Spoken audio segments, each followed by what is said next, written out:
warahmatullahi wabarakatuh. Perkenalkan, saya Gina Nurul Fikri, salah satu anggota Pegadaian Syariah kelompok 9. Kami dari kelompok 9, yang pertama ada Farah Khalila, kemudian ada Nima Kamila, kemudian ada Hilmi Said, dan saya sendiri Gina Nurul Fikri.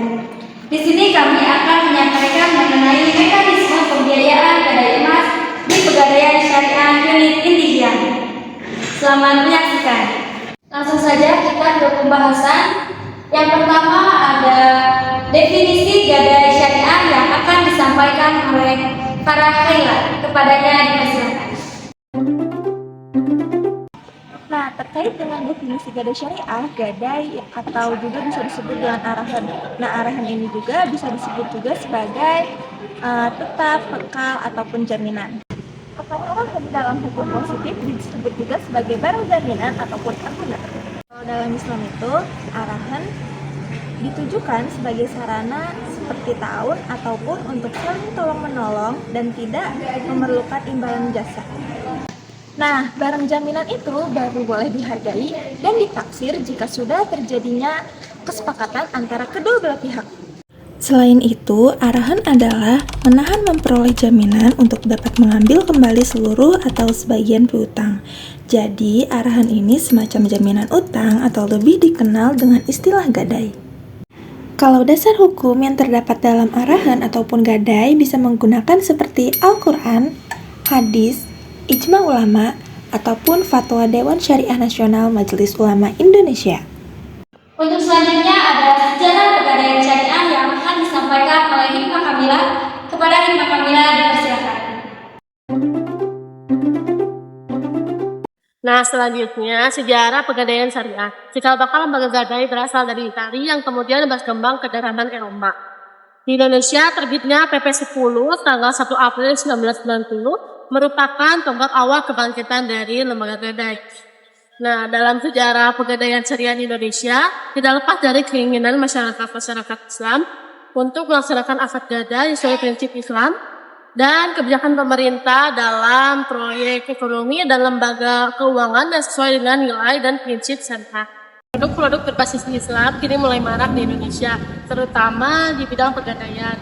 Forum Pegadaian memunculkan produk berbasis Islam, yaitu yang disebut sebagai Pegadaian Syariah. Di Indonesia sendiri, Pegadaian Syariah kurang lebih sudah mempunyai 700 cabang. Nah, kemudian Pegadaian Syariah berdiri pertama kali di Kota Jakarta pada tahun 2003, kemudian disusul oleh Semarang, Surabaya, dan Surakarta, hingga ke Tasikmalaya, yaitu unit Pegadaian Syariah Indihiang. Unit Pegadaian Syariah di Indihiang mulai beroperasi dari tahun 2009 sampai sekarang. Nah, di unit Pegadaian Syariah Indihiang ini melayani berbagai macam gadai, yaitu gadai emas, gadai kendaraan, gadai sertifikat ataupun yang lainnya. Untuk selanjutnya ada akad yang digunakan dalam gadai syariah. Teman-teman pasti bingung nih, apa sih akad yang digunakan dalam Pegadaian Syariah di unit Indihiang ini? Akan disampaikan oleh saya sendiri.